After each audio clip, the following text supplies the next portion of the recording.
Hey, welcome. Thanks so much for coming to see this presentation and learn a little bit about when Holt-Winters is better than machine learning.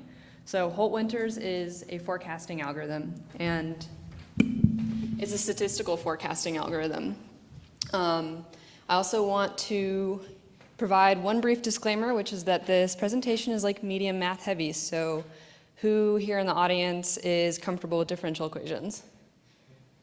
Yes, my people, okay. So yeah, I'll just talk kind of briefly overview about the diffie-Q that's required for the optimization for Holt-Winters in this presentation. But even if you're not comfortable or you don't remember, that's fine too. So before we start, I just wanted to, I had a really cute picture of my cats in here, but I don't know what happened to it. That's fine. I'm a developer advocate at InfluxData, and I've been at Influx for just 1 year. Actually, my work anniversary was last week, so that's exciting. And I'm also new to tech. I've only been in tech for 1 year. Before that, I did chemical engineering in my undergrad, and then I did biomedical engineering. And I programmed liquid handling robots to try and detect autism in newborn children. And the data scientists were the ones that were having all the fun because they weren't in a sterile environment with nobody to talk to but a robot. And instead, they actually got to do what to me felt like the meaningful work. So I did a boot camp, and now I'm here. I also, these are old slides. Actually, is there any, these are old slides. Can we change the slides? I am super grateful to be here, but that wasn't supposed to be in this.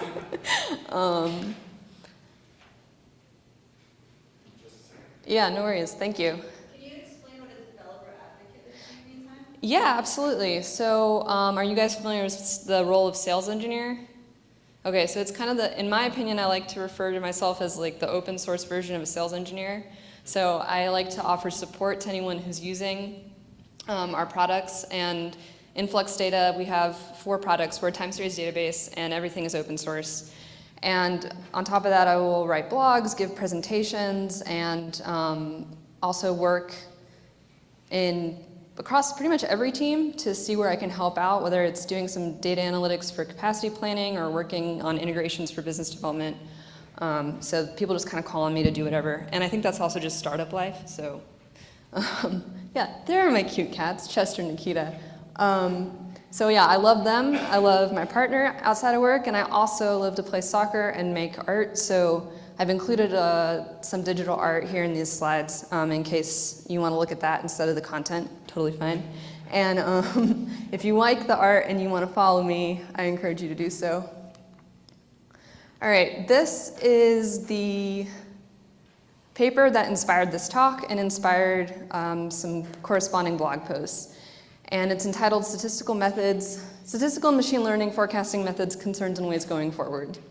And basically what these 3 wonderful Greek men did was to compare a bunch of machine learning methods against statistical methods on univariate time series data and take a look at their prediction error. And what they found is that in the univariate time series space, all of the machine learning methods, I promise there's a there we go. All the machine learning methods had actually higher prediction error than the statistical methods. When I say univariate time series, I just mean something like stock price, right, where you have just one value and a timestamp. But before I completely bash machine learning, there is great application, obviously, for using machine learning methods in time series space. Some examples that come to mind is, let's say you are trying to identify a patient's face, and you're trying to create a classifier that tells whether or not someone is happy or sad. It turns out that if you stick LSTM network on the end of your deep learning model to actually have a reference point for the way that a person's face looks from when they were not in pain to when they started being in pain, you can much more accurately predict the state of the human. So there are a lot of instances, that's just one example, but there are a lot of instances in the multivariate time series space where using machine learning makes sense.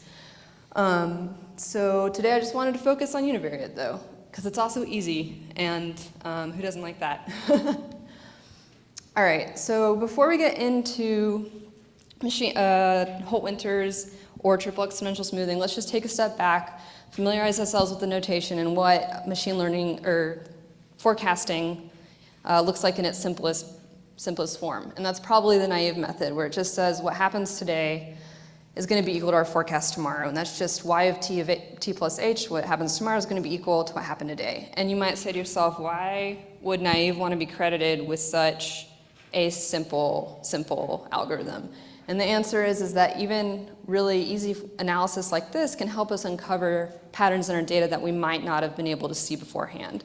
So if we took our sales data and we used a naive method to create a forecast where we just say what happened today is going to happen tomorrow, and then we take the percent change, all of a sudden we've uncovered this decrease in sales or this seasonality, and we might not be able to tell that just from looking at the table form of the data or even looking at a plot of the data. So before we go into how Holt-Winters works and what it does, I wanted to talk about single exponential smoothing. And the reason why is because single exponential smoothing is a sibling of triple exponential smoothing or Holt-Winters. So single exponential smoothing agrees with the naive method in that our forecast should probably have something to do with what happens in the past, but it goes one step further to say let's just take an exponentially weighted mean of all of our data points in the past to make our prediction. And the way that that exponentially weighted mean is controlled is through our smoothing parameter alpha. And all of the terms here converge to 1, so that just ensures that, this geometric sequence just ensures that our prediction is going to be on the same scale as our data.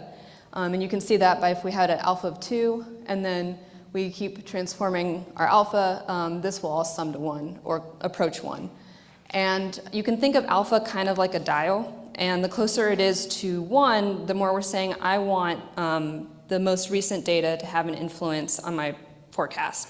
And the closer it is to 0, we're saying, no, please take my historical data and let that influence my forecast more heavily.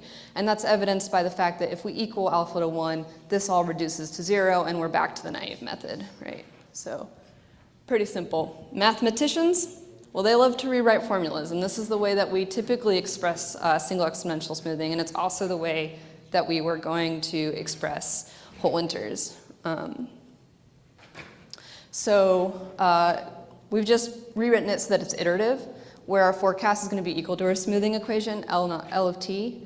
And L of t resembles the same equation we had before, but instead of being dot, dot, dot, dot, dot, we're just going to say it's going to be multiplied times the previous smoothing equation. And now at this point, if you're pretty mathy, you're going to have two questions, which the first one is, all right, well, what do we pick for alpha? And what do we pick for L naught? And the answer is that we have to do an optimization step. Well, luckily we don't have to do that because now we have computers, and later I'll show you how you can use this function with InfluxDB. But it's nice to know what's happening in the back. So instead of telling you directly how it works with single and exponential smoothing, I thought I'd just use a math analogy and show you how, or remind you how we find the line of best fit.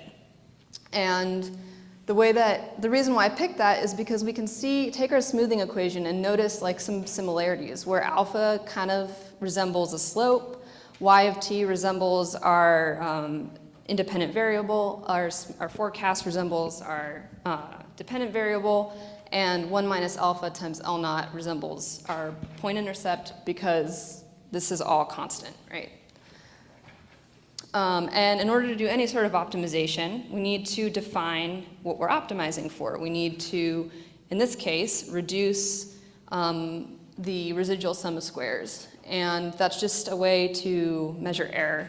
And all that is the sum of the distance between all the points in your data set and the line of best fit. So if you're a visual person like me, I've included these slides to help you understand what I just said a little better. So we have our data set, and it's random, and then we draw an arbitrary line through it where we have our random y-intercept that we select and a slope that we select, and we take the distance between all of our points in the line, and then we sum that and we get a value for the RSS. Now you can imagine if I were to draw a bunch of different lines with other b values and m values, I would create a bunch of different values for the RSS. And if I were to plot those, I would get this three-dimensional figure. And at the bottom of that is where we find our optimal m and our optimal b with partial differential equations. And the proof is really elegant. It's like, I don't know, 15 lines long. It's not really that hard, but Holt-Winters is a little different. It's a little bit more complicated, and it ends up being a 6-dimensional problem, and so we actually have to use numerical methods, and I'll explain what we do. So this is kind of like the only little bravery test that I have here. But this is our forecast equation with now 3 smoothing equations, because Holt-Winters is saying instead of just taking into account just our data and using a weighted mean of that, let's take a weighted mean of both the trend or slope and the seasonality. So we've included a smoothing equation for the trend, b of t, and likewise we have to include a smoothing parameter for that, and also s of t for the seasonality and gamma for the smoothing parameter for that. So now we have L naught, B naught, S naught, alpha, beta, and gamma. So we're now in 6 dimensions. And I just kind of included single exponential smoothing for reference so you can see the similarities between the two. So it turns out, as you guys probably know, as you all know, that you can't always find solutions to complex differential equations. So instead you have to use numerical methods. And the numerical method that's used in this instance is a Nedler-Mead method. And what it does is place a simplex in, a simplex is just a geometric representation for a triangle, and it places it in that 3-dimensional space, and its behavior is dictated by a for loop. So this for loop tells it to do things like flip, contract, expand, flip, contract, expand. Essentially, it has a series of 7 steps. Order all my points that are in my area, find the lowest one, go towards that, expand, contract, etc., until it can finally get to the very bottom and it can no longer move. And at that point, we have found our global minimum. It's worth noting, too, that Nedler-Mead is not actually a global minimum solution, but because it does things like expand and contract, it kind of helps check whether or not you're in a local or global minimum, and it generally works really, really well for problems like Holt-Winters. And it's super simple, and it has a really low execution time. So that's why we use numerical methods, right? Is because if we tried to actually do the differential equations and we didn't use any sort of numerical methods, then our execution time would be really high and we wouldn't be able to solve our problem. And the fact that there isn't a real solution sometimes. So this is what chronograph looks like. Chronograph is the UI for InfluxDB. And here's an example. I'm going to share with you an example of how to use the Holt-Winters function with Influx. Influx has SQL-like query language called InfluxQL.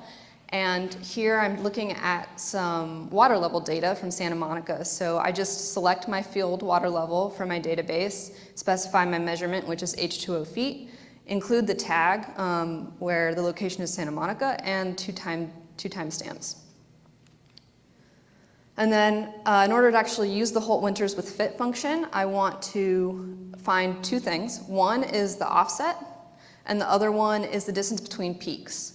And the reason why is because I'm actually going to use a fit with my Holt-Winters function, because I want to capture the general trend in my data as simply as possible, because Influx can support up to the nanosecond precision. So you don't actually want to use all those data points in order to make a forecast, because it could be too expensive computationally if you're constantly trying to update that.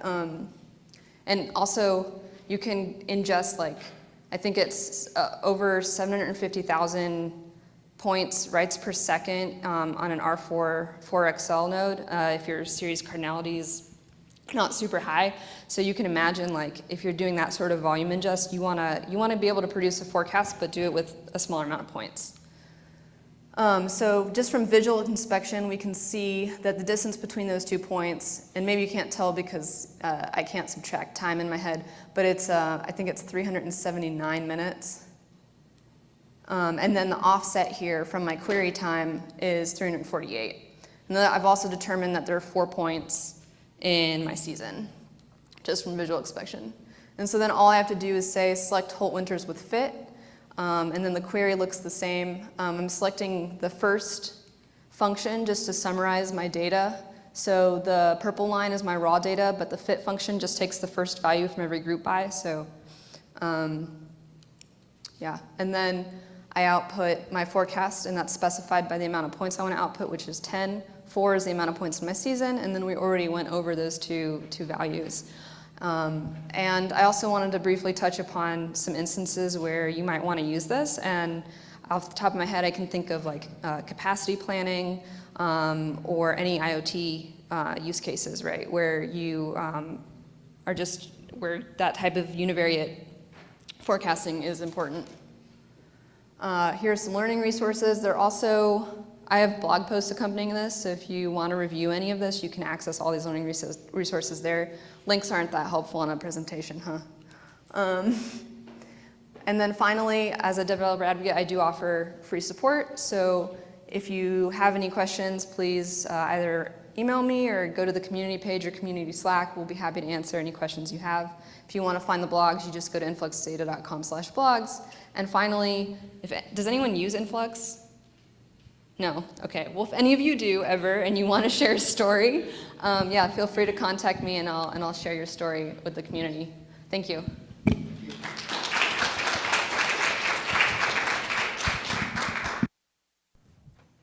Does anyone have any questions?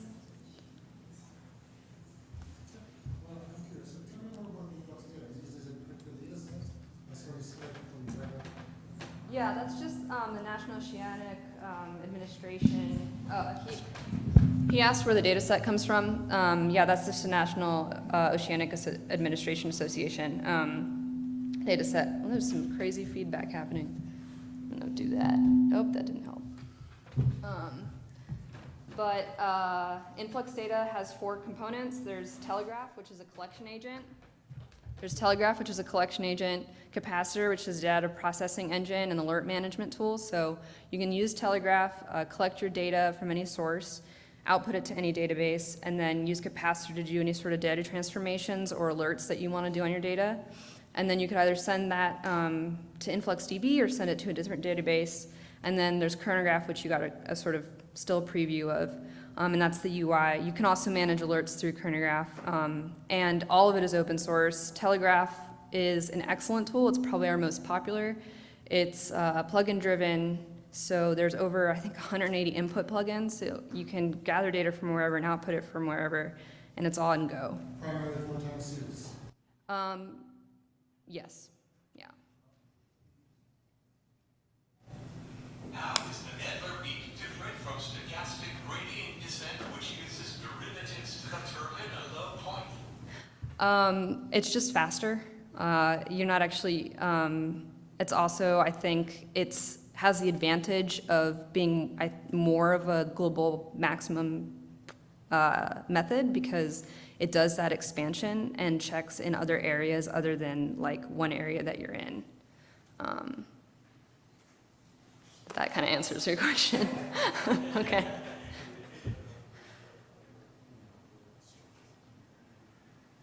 Any more questions? No? All right. Thank you.